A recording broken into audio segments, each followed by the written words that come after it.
জামানা এমন একটা অবস্থা হবে, আল্লাহ রাসূল বলেন হাতের মধ্যে একটা জ্বলন্ত আগুনের আংড়া রাখতে যতটা কষ্ট হবে তার চেয়েও অনেক গুণ বেশি কষ্ট হবে মানুষের ঈমানটা রাখা। এখন বুঝি আমরা সেই অবস্থান ফেস করতেছি না? আপনাদের কি মনে হয় না আমরা যে শেষ জামানায় আছি? এটা কি আপনাদের মনে হয় না? দু একটা উদাহরণ দেয় তাহলে মনে হবে। আল্লাহ রাসূল বলেছেন, এটা আল্লাহর কোরআনের বিধান। আল্লাহ তাআলা কোরআনে আয়াত নাযিল করেছেন, ওয়াকারনা ফি বুয়ুতিকুন্না ওয়ালা তাবাররাজনা তাবাররুজাল জাহিলিয়াতিল উলা। জোরে আওয়াজ করে বলেন আল্লাহু আকবার। আল্লাহ কোরআনের মধ্যে সরাসরি আল্লাহ তাআলা আল্লাহর নবীর স্ত্রীদেরকে ডেকে বলছেন, সুবহানাল্লাহ।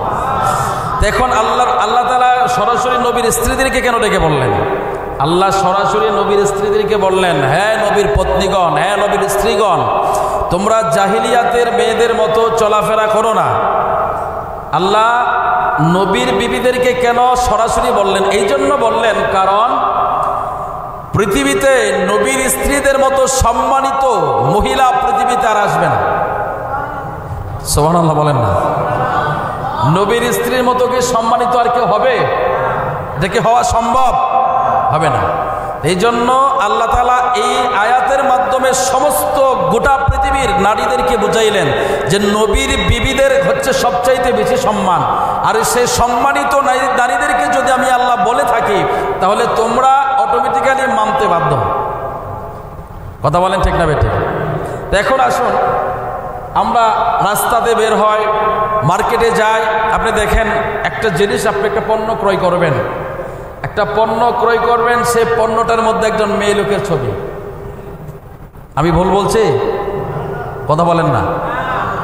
আপনি একটা পণ্য ক্রয় করতে যাবেন, সেই পণ্যটার মধ্যে কার ছবি? একটা মহিলার ছবি, একটা মেয়ে লোকের ছবি। মনে রাখবেন, যে মহিলাকে সরাসরি দেখা হারাম, তার ছবি দেখা হারাম, তার ছায়াও দেখা হারাম। কথা বুঝতে পারছেন আমার? যাকে দেখা হারাম তার ছবি দেখাও কি?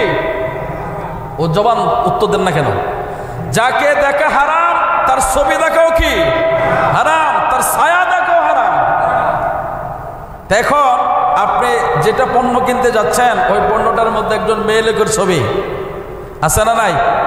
আপনি ঘর থেকে নিয়ত করে বের হইছেন, আল্লাহ যেহেতু আপনি কোরআনে বলেছেন বিসমিল্লাহির রহমানির রহিম, কুল লিল মুমিনিনা ইয়াগুদ্দু মিন আবসারিহিম ওয়া ইয়াহফাযু ফুরুজাহুম যালিকা আযকা লাহুম ইন্নাল্লাহা খাবীরুম বিমা ইয়াসনাউন।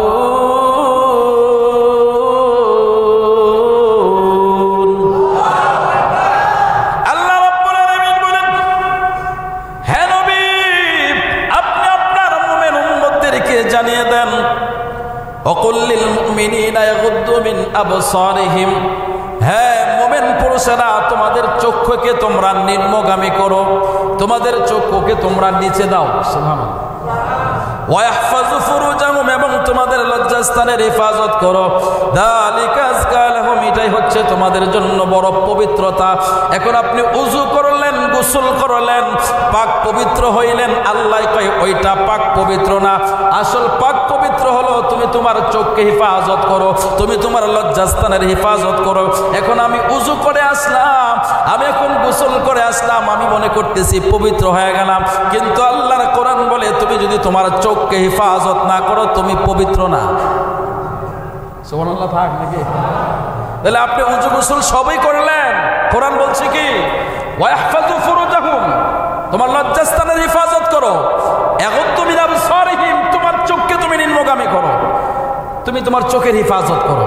এখন আসুন, আপনি নিয়ত করছেন যেহেতু আল্লাহ কোরআনে নিষেধ করেছে আমি কোনো বেগানা নারীর দিকে তাকাবো না, আপনি নিয়ত করে বাইরেছেন। বাইরে ধরেন আপনি বাজার পর্যন্ত যাবেন, নিউ মার্কেট পর্যন্ত যাবেন, এই নিউ মার্কেট পর্যন্ত যাইতে কতজন বেগানা নারী আপনাকে ফেস করতে হবে? কমপক্ষে শতাধিক। কি বলেন?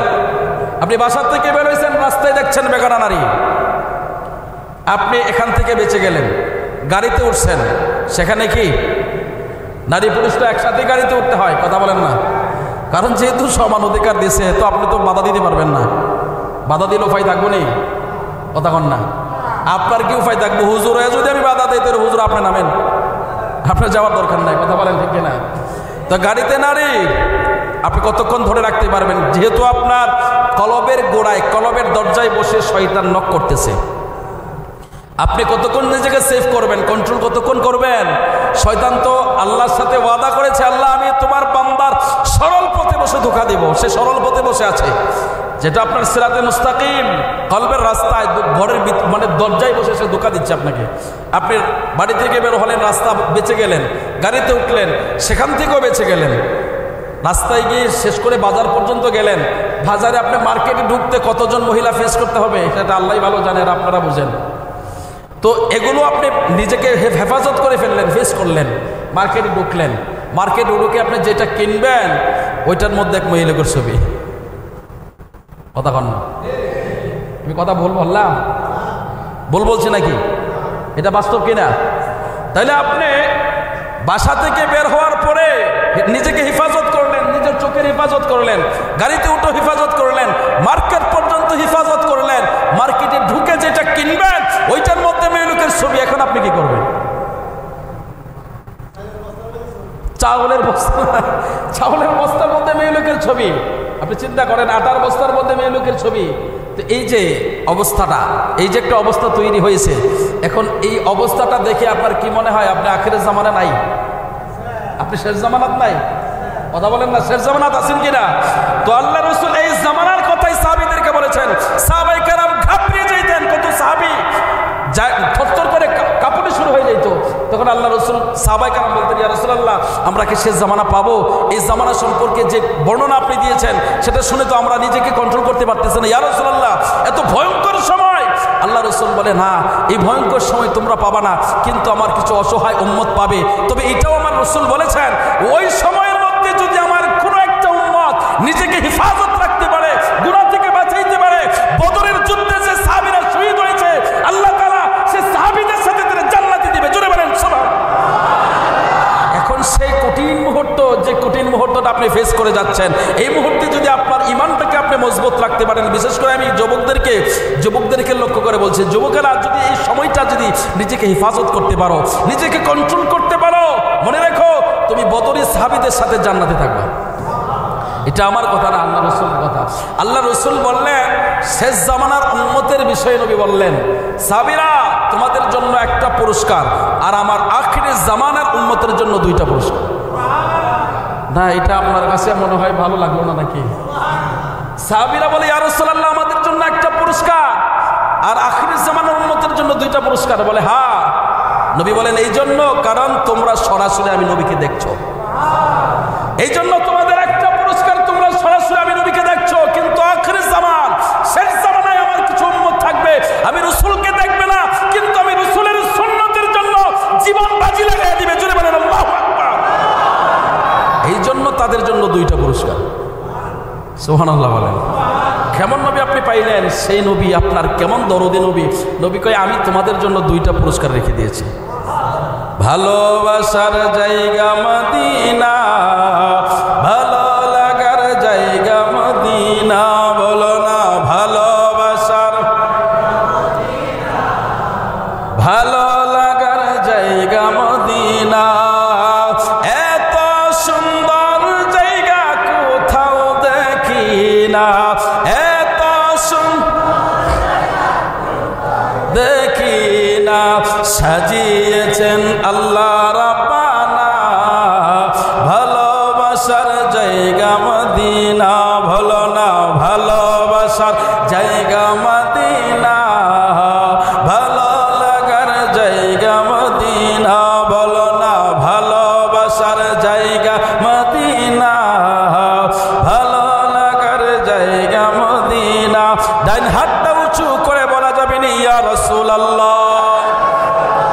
আমার নবী আপনি আমার জন্য কতটা দরদি। আমার নবী কই, ও সাহাবীরা তোমরা আমি নবীকে দেখে দেখে আমার কথার উপরে আমল করছো, কিন্তু এক শেষ জামানায় আমার উম্মত আমাকে দেখবে না, কিন্তু আমার কথার উপরে আমল করবে। এই জন্য যুবক, যদি নিজেকে কন্ট্রোল করতে পারো, তোমাকে রাসূল বলেছে বদরি সাহাবীদের সাথে জান্নাতে রাখবে। এটা সেই সময়, শেষ জামান, এটাই হচ্ছে শেষ জামান। এই শেষ জামানার মধ্যে তোমার ইমানকে তুমি মজবুত করে ধরতে হবে। এখন তোমার প্রথম কাজ হচ্ছে নিজের ইমানটাকে মজবুত করো আর আমলটাকে যতটুকু সম্ভব হয় ধরে রাখো। এই দুইটা জিনিস যদি তুমি করতে পারো, তুমি সাহাবীদের সাথে জান্নাতে থাকতে পারবে। এখন এই জামানার মধ্যে রাসূল বলেছেন সকালে সে ঈমান নিয়ে বের হবে, বিকালে সে বেঈমান হয়ে বাসায় ফিরবে। এটা শেষ জামানা। সকালে সে ঈমান নিয়ে বের হবে, সন্ধ্যায় কি হবে? বেঈমান হয়ে বাসায় ফিরবে। আবার সন্ধ্যায় কেউ ঈমান নিয়ে বের হবে, সকালে সে বেঈমান হয়ে ঘরে ফিরবে। এখন এটা বুঝে আসলো না, হুজুর এটা কি বললেন? এটা আপনি বুঝতে পারলেন না। এটাই শেষ জামানা, যেখানে আপনি সকালে ঈমান নিয়ে বের হয়েছেন। আপনি দেখুন সকাল থেকে সন্ধ্যা, এই যে সকাল থেকে, এখন তো সন্ধ্যা হয় নাই, সকাল থেকে 1টা বাজতেছে, ঠিক না? তো 1টা পর্যন্ত আপনি একটু নিজের সময়টা, এই যে সময়টা আপনি ব্যয় করে আসলেন, এই সময়টা নিজের চোখ বন্ধ করে একটু অ্যানালাইসিস করেন তো, নিজের জীবনটা এই সময়টা একটু মোতালা করে দেখুন তো, এই সময়ের ভিতরে আপনি কয়টা মিথ্যা কথা বলছেন? এই সময়ের ভিতরে আপনি কয়টা মিথ্যা কথা বলছেন? এই সময়ের ভিতরে আপনি কয়টা লোকের সাথে ভালো আচরণ করেছেন, কয়টা লোকের সাথে মন্দ আচরণ করেছেন, আপনি কয়টা লোকের হক মেরেছেন? নিজেকে বের করতে পারবেন, অন্যের কাজ লাগবে না। আপনি নিজে তালাশ করে দেখুন। আপনি সকালে বের হবেন ঈমান নিয়ে, সন্ধ্যায় বেঈমান হয়ে বাসায় ফিরবেন। রাসূল বলেছেন আপনি কিভাবে ঈমানটাকে রাখবেন। আপনি যেই দিকে তাকাবেন সেই দিকে দেখবেন শয়তানের ফাঁদ। আপনি যেই দিকে তাকাবেন সেই দিকে দেখবেন শয়তান আপনার জন্য জাল বুনে রেখেছে। আপনি কোন দিকে যাবেন? আপনি দেখুন, আপনি নিয়ত করেছেন, আপনি একটা নিউজ দেখবেন। শুনেন আমার কথা, শুনেন, এদিকে তাকায় থাকেন, আমি যা বলি শুনেন, অল্প সময় কথা বলবো, সময়টা খুব খেয়াল করে শুনবেন। আপনি নিউজ দেখবেন, দেশের খবর নেওয়া কিন্তু সুন্নত। দেশের খবর নেওয়া কি সুন্নত? আপনি দেশের খবর শোনার জন্য গেলেন, যেখানে আপনি খবর শুনছেন সেখানে একটা মেয়ে লোক খবর পড়তেছে। দাবি ভুল বললাম? খবরটা কে পড়তেছে? মেয়ে লোক। আপনি দেখুন যতটা নিউজ চ্যানেল আছে, প্রত্যেকটা নিউজ চ্যানেলের মধ্যে যদি 100টা নিউজ চ্যানেল থাকে, সেখানে 90টা নিউজ চ্যানেলের খবর পড়ে যিনি, সে মহিলা। খুব পর্দা করে আসে, কথা কয় না, পর্দা করে আসে, পর্দা করে আসে না তো। তো আপনি যে মহিলার দিকে তাকায় খবর শুনতেছেন, ওর দিকে যতবার তাকাচ্ছেন আপনি ততবারই তো আপনার আমল চলে যাচ্ছে। আপনি জানেন না, আল্লাহ রাসূল বলেছেন কেউ যদি একবার কোনো বেগানা নারীর দিকে তাকায় আর তার ভিতরে যদি ওয়াসওয়াসা এসে যায়, তার 40 বছরের কবুল ইবাদত শেষ। 40 বছরের কবুল ইবাদত শেষ। চাইলেন কয়বার? কথা কন না। একবার তাকাইছেন আপনি, 40 বছরের ইবাদত কি শেষ, আপনার বরবাদ হয়ে গেল। 40 বছর এত কষ্ট করে ফজরে উজু করে আসলেন, ঘুম ভেঙে ফজরে আসাতে কতটা কষ্ট, যারা ফজরের মুসল্লি তারা বুঝে। কি বলেন আপনারা? হ্যাঁ, ওই সময় সারা রাত ঘুম আসুক আর না আসুক, কিন্তু ফজরের ঘুম আর ভাঙতে চায় না। কথা বলেন না? কিন্তু সারা রাত সোজা 2টা 3টা পর্যন্ত ঘুম আসেই না চোখে। যে ফজরের সময় হয়েছে, ফজরের আজান হইব, ওই সময় আর চোখই মেলা যায় না। কথা বাস্তব না অবস্থা? তাহলে এই যে কঠিন একটা সময়, এরপরও আপনি কষ্ট করে নাফসের সাথে জিহাদ করে শয়তানের সাথে মোকাবেলা করে আপনি ফজরে চলে আসছেন। ফজরের উজু করলেন, নামাজ পড়লেন, কনকনে শীতের ভিতরে ঠান্ডা পানি দিয়ে উজু করে এরপরও নামাজ আদায় করছেন। এত কষ্ট করে নামাজ আদায় করলেন, সব কিছু করলেন, নিজেকেও কন্ট্রোল রাখলেন। একবার তাকাইলেন, অসওয়াসা ভিতরে আসলো, ইবাদত শেষ। কথা বুঝতে পারছেন? তাহলে কি একটা কঠিন সময়, কি একটা কঠিন সময় আপনি আছেন, যে সময়টার ভিতরে আপনার ঈমান মোটেও সেফ না। কথা বলেন? আপনার আমল মোটেও সেফ না। এবার আসুন আমলের দিকটা কথা বলি, আমলের দিকটা কথা বলি। এই হুজুর বলছে যে এই কাজ করা যাবে না, মিলাদ শরীফ পড়া যাবে না, ঈদের দিন কোলাকুলি করা যাবে না, মুসাফা করা যাবে না। অথচ হাদিসে আসছে কেউ যদি মুসাফা করে, হ্যাঁ, কেউ যদি কোলাকুলি করে, মুসাফা করে, মুসাফা করার সাথে সাথে তার হাতের সগীরা গুনাহ আল্লাহ ঝরাইয়া দেয়। না সুবহানাল্লাহ থাক নাকি? জোরে বলেন না সুবহানাল্লাহ। কেউ যদি কোলাকুলি করে, তার দেহের যে কবিরা গুনাহ আছে আল্লাহ সেটা ঝরাইয়া দেয়। কিন্তু হুজুর ফতোয়া দিচ্ছে এগুলো বিদআত। এগুলো কি বিদআত? জন্মের পরে কোনোদিন এ ফতোয়া শুনছেন? মুসাফা করা, ঈদের দিন কোলাকুলি করা বা ঈদ মুবারক বলা, এটাও বিদআত। শুনছেন কোনোদিন? কিন্তু ফতোয়া তো দিচ্ছে। আপনারা ছোটবেলায় শুনছেন এত দ্বন্দ্ব ছিল, মিলাদ পড়া যাবে না, ক্যাম্প করা যাবে না, দুরূদ শরীফ পড়া যাবে না, এসবের কত শুনছেন? এই মাত্র কয়েক বছর ধরে, সর্বোচ্চ 15-20 বছর ধরে শুনতেছেন এইগুলো। কথা বলেন ঠিক কিনা?